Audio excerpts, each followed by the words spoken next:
जिसका डर था वही हुआ, जेकब फाटू आ गया और रोमन रेंज को ही बजा के चला गया। Okay, hello chatters, my name is Rohit and you are watching Wrestle chatter.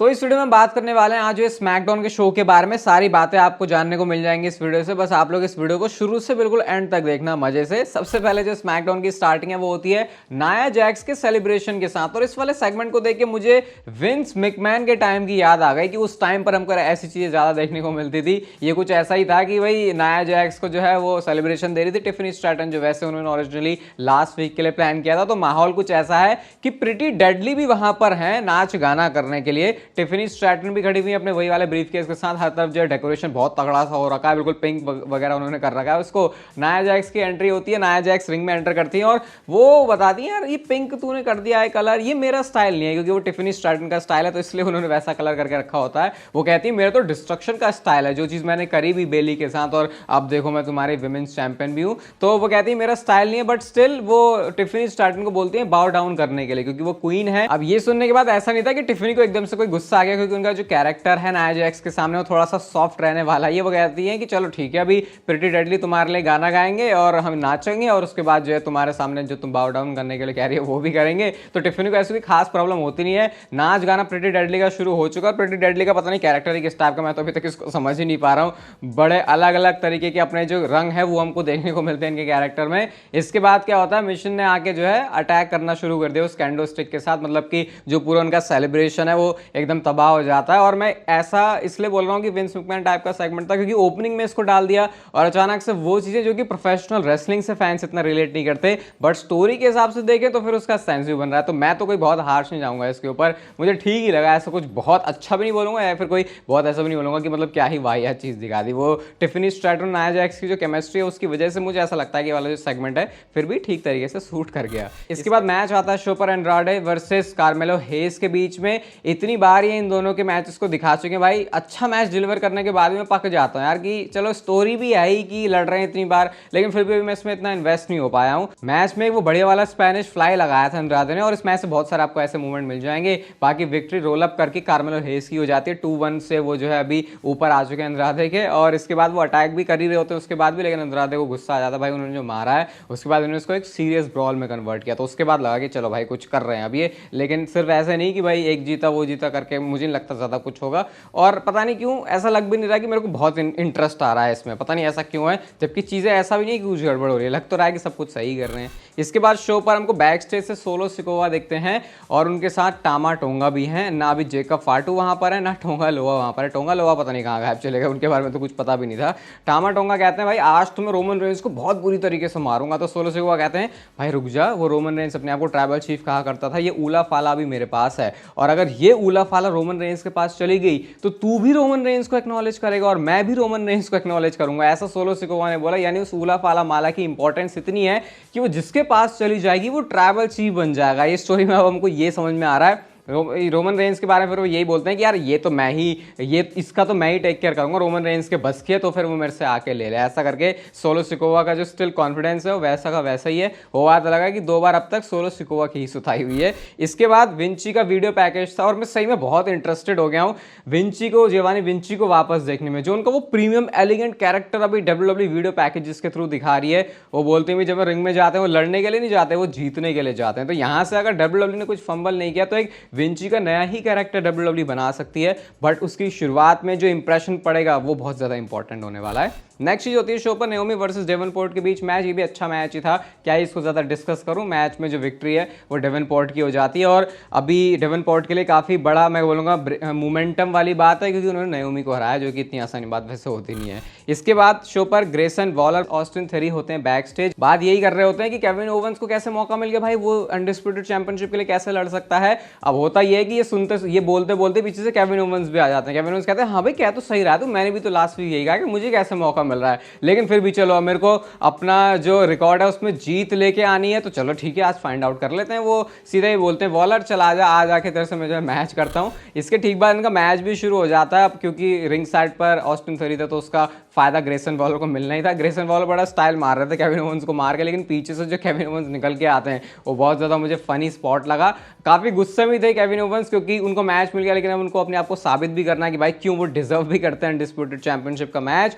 स्वानटॉन bomb उन्होंने मारा, पॉप अप पावर बॉम्ब उन्होंने मारा, मैच फिनिश कर दिया, वो ये जीत चुके हैं। इसके बाद भी उनकी जो कोशिश है वो अटैक करने की होती है, लेकिन ऑस्टिन थ्योरी ने आके जो है सेव कर दिया। उसके बाद वो स्टील चेयर भी लेके आ जाते हैं, लेकिन कोडी रोड सेव करने के लिए आ गए हैं। तो ऐसा कुछ हुआ नहीं ज़्यादा केविन ओवेंस के साथ, बट हमको एक थोड़ा सा इंटेंस मूवमेंट दिखा जब बेल्ट नीचे गिरी हुई होती है और केविन ओवेंस उसको उठा लेते हैं कोडी रोड्स की। तो कोडी रोड्स के चेहरे पर शिकन थी कि यार ये बंदा मेरे को बेल्ट नहीं उठाने दे रहा। हालांकि बाद में जाके वो बेल्ट जो है वो दे ही दी थी उन्होंने वापस, लेकिन फिर भी केविन ओवेंस ने वो थोड़ा सा तो अपनी वो वाली साइड दिखाई है। बट फिर भी मैं यार इतना इन्वेस्टेड नहीं हो पा रहा इसमें, क्योंकि मुझे लगता है मैच का रिजल्ट बहुत ज़्यादा ही ऑब्वियस है और बैश इन बर्लिन में मैच बनाने के लिए उन्होंने ये चीज़ करी। मुझे ऐसा लगता है कि इस चीज़ को फैंस तो और भी ज़्यादा बैश करने वाले हैं कि भाई क्या कर रहे हो तुम, इतना अच्छा क्यों दिखा रहे हो। वो मेन प्राइज इस समय फील होता है डब्ल्यूडब्ल्यूई का, उसके साथ कुछ और इंटेंस चीज़ करो, लेकिन तुम थोड़ा जो है अभी ऐसा लग रहा है भाईचारा निभाने में ज़्यादा इंटरेस्टेड हो। एक बार फिर से आते हैं हमारे सस्ते tribal chief solo Sikoa back stage से, और वो यहाँ पे उसी उलाफाला के साथ होते हैं और टामा टोंगा ने वो जो उलाफाला है वो सोलो सिकोवा को पहना दी है। रोमन रेंस के बारे में बोलते हैं कि अब रोमन रेंस को भी मुझे एक्नॉलेज करने की जरूरत है। तो ये इस तरीके से दिखा रहा था कि भाई अब जो रोमन रेंस है वो उसको झुकना ही पड़ेगा सोलो सिकोवा के सामने। और आपको पता है ब्लड लाइन के बैक स्टेज सेगमेंट बहुत सारे होते हैं, तो उसी का एक पार्ट था। इसके बाद लेगाटो डेल फैंटास्मा यानी कि सांतोस एस्कोबार उनके जो साथ में एंजल गार्जा हुम्बर्तो करे हुए हैं डिनर कर रहे हैं और बोल रहे हैं कि यार हमको अंडर एस्टिमेट करते हैं, वो यूएस टाइटल दोबारा से लेने की बारी है। इसके ठीक बाद जो ट्रांजिशन होता है वो एले नाइट की तरफ होता है जो कि यूएस चैंपियन है ऑब्वियसली। तो प्रोमो यार फिर से मैं बोलूंगा लास्ट वीक जैसे मैंने बोला था वो 2-4 कैच फ्रेजेस फिर से मुझे लग रहा है बहुत ज्यादा हो रहा है। एक तो सबसे गड़बड़ यहाँ पे ये हो गई है कि एले नाइट जिनको एक टाइटल विक्ट्री के लिए फैंस कह रहे थे, अब जब वो उनको मिली है तो वही कोडी रोड्स वाला हाल मेरे को फील हो रहा है उनका शुरू में, क्योंकि उनको एक तगड़ा ओपोनेंट देना चाहिए था। सांतोस एस्कोबार के बारे में ये नहीं बोला कि कोई बेकार है, लेकिन एक ऐसा स्टैब्लिश बंदा जो कि पहले से ही बहुत कुछ कर चुका, उससे बहुत फायदा होता एले नाइट को। लेकिन अभी तो मेरे को ऐसा लग नहीं रहा, यूएस चैंपियनशिप उनके पास होते हुए भी वो चैंपियन जैसे नहीं फील हो रहा। ऊपर से उनके प्रोमोज में बढ़िया होते हैं वो, आज जैसे उन्होंने गड़बड़ भी कर दी लेकिन उसको उन्होंने जिस तरीके से कवर किया वो भी बढ़िया था।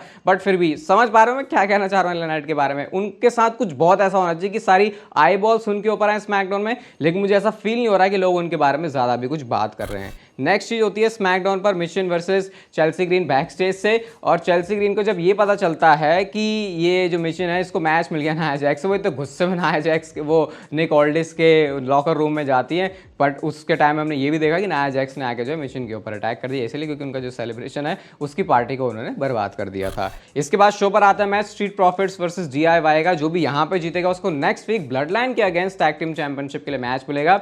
और इजीली मैं कह सकता हूं कि ये वाला मैच तो WWE स्मैकडाउन में करवा रही है, लेकिन इसको किसी भी प्रीमियम लाइव इवेंट के अंदर भी बहुत ही आराम से डाल सकती है। वो एक जो सुप्लेक्स मारा था भाई एंजेलो डॉकिंस ने फेंका चांपा को, और उसके बाद मॉन्टेज फॉर्ड ने पकड़ के वहीं से सुप्लेक्स लगा दिया। बहुत सारे बढ़िया मूवमेंट थे इस मैच में। डेफिनेटली आपको ये मैच जो है जाके देखना चाहिए। एंड में जाके सुपर ब्लॉकबस्टर लगता है और स्ट्रीट प्रॉफिट्स ने इस मैच में विक्ट्री ले ली और अब वो सीधा चैलेंज करेंगे ब्लड लाइन को टैग टीम चैंपियनशिप के लिए। शो के मेन इवेंट की बात करते हैं भाई, तो सबसे पहले सोलो सिकोवा की एंट्री होती है सिर्फ टामा टोंगा के साथ, और आज सोलो सिकोवा इस तरीके से रेडी थे भाई कि जैसे कि वो लड़ने के लिए आए हैं। सोलो सिकोवा रिंग में आके खड़े होते हैं, सारे लोग उनके अगेंस्ट में चैंट लगा रहे होते हैं और वो कहते हैं तुम मुझे एक्नॉलेज नहीं करोगे, कोई बात नहीं, सिर्फ एक ही बंदा है जो मैं चाहता हूं कि मुझे एक्नॉलेज करे और वो नाम रोमन रेंस का है। वो कहते हैं कि तू अपने आप को ट्राइबल चीफ OTC जो भी कॉल करना तुझे तू कर ले, लेकिन अगर तुझे ऊला फाला चाहिए तो अपना पिछवाड़ा लेके तू यहाँ आ जाए। इसका मतलब वो रोमन रेंस को सीधा सीधा कॉल आउट कर रहे थे।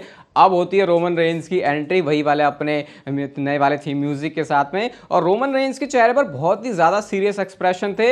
इंटरेस्टिंग चीज रोमन रेंस को आजकल देखने में ये भी होती है कि वो किस तरीके से एक्ट कर रहे हैं, उनका जो कैरेक्टर है वो कैसा साउंड कर रहा है। और यार देखो वैसे मैं बोलता नहीं हूं, लेकिन अगर आप वीडियो यहां तक भी देख रहे हो तो लाइक कर देना और एक बार चेक कर लो कि आपने चैनल को सब्सक्राइब किया, क्योंकि बहुत सारे लोग भाई वीडियो तो देखते लेकिन चैनल को सब्सक्राइब नहीं करते। तो अगर अभी 1 सेकंड निकाल के कर दोगे तो मुझे बहुत अच्छा लग जाएगा। स्मैकडाउन के ऊपर आते हैं तो भाई सोलो सिकोवा और रोमन रेंस बिल्कुल अब आमने सामने खड़े हुए हैं, और सोलो सिकोवा रोमन रेंस से अकेले ही लड़ना चाहते हैं। मतलब कि वो जिगरा तो अपना पूरा दिखा रहे हैं। वो ऊला फाला वाली माला लेकर उन्होंने टामा टोंगा को कहा कि भैया तू साइड में हो जा। इसके बाद इन्होंने जो पंचेस है वो एक्सचेंज करना शुरू किया, लेकिन अपर हैंड एंड में जाकर रोमन रेंस को मिल जाता है जो उड़ते हुए क्लोज लाइन मारते हैं। अब टामा टोंगा ये देखेंगे तो नहीं कि भाई मेरा जो भाई है, मेरा जो ट्राइबल चीफ है वो पिट रहा है। इसके बाद उन्होंने मारने के लिए वो गए, लेकिन रोमन रेंस ने उनको ही बजाना शुरू कर दिया, और ऐसा बजाया कि अब रोमन रेंस का प्लान है अनाउंसर डेस्क के ऊपर पावर बॉम्ब लगाने का टामाटोंगा को। जैसे ही वो ये करने के लिए जा रहे होते सोलो सिकोवा फिर से बीच में आ गए। सोलो सिकोवा ने रोमन रेंस को मारना शुरू कर दिया और रिंग के बीचों बीच जाके अब सोलो सिकोवा चाह रहे हैं कि वो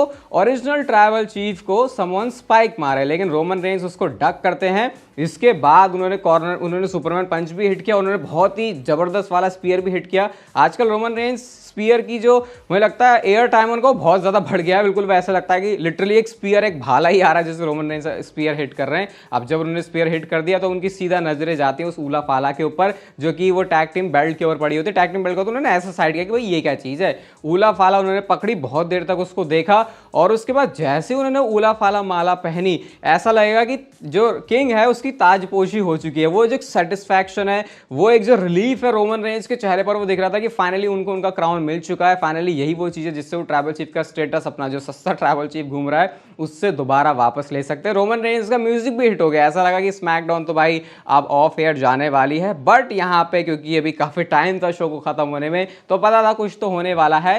सरप्राइजिंगली जेकब फाटू की एंट्री होती है और उन्होंने स्टिल जो अपना वॉकिंग बूट है वो भी पहना हुआ है। उन्होंने सीधा आके रोमन रेंस को सुपर किक हिट करी, उसके बाद उन्होंने रोमन रेंस को पकड़ा और क्या बुरी तरीके से उन्होंने कॉर्नर के रिंग पोस्ट पे जाके बजाया है। मन भरा नहीं उनका, उन्होंने लगातार पंचेस तो मारे और मारते मारते वो उनको लेके जाते हैं अनाउंसर डेस्क के पास में, कमेंट्री टेबल के पास में। और इसके बाद टामा टोंगा सोलो सिकोवा तीनों मिल गए और इन्होंने रोमन रेंस को पकड़ा कंधों पे। बिल्कुल शील्ड वाले टाइम की याद आ जाती है जितनी बार भी हम अनाउंसर डेस्क का पावर बम देखते हैं। इन्होंने जाके जोर से रोमन रेंस को पटका और जेकब फाटो को उन्होंने भाई दिखा दिया है कि ये तगड़ा बंदा है। ऐसा आज भी रोमन रेंस को माइक पे बोलने का मौका नहीं मिला, ऐसा क्लियर लग रहा था कि जेकब फाटो को स्ट्रॉन्ग दिखाएंगे, वो चीज WWE ने करी। और इसके बाद ये बिल्कुल बीचों बीच रिंग के रोमन रेंस को लेके जाते हैं, बिल्कुल ऐसे बिछा दिया एंड देन ब्लड लाइन जो है सोलो सिकोवा वाली पोज करती है रिंग में। अब इन्होंने रोमन रेंस को बहुत गंदा वाला छेड़ दिया है। डेफिनेटली यहाँ से रोमन रेंस की ब्लड लाइन और ये पूरी ट्राइबल चीफ स्टेटस वाली स्टोरी लाइन तो और भी इंटरेस्टिंग होने वाली है। अब अगर आपको वीडियो अच्छी लग गई हो भाई तो इसे लाइक कर देना, चैनल को भी सब्सक्राइब कर दो ऐसी और मस्त वीडियोस के लिए।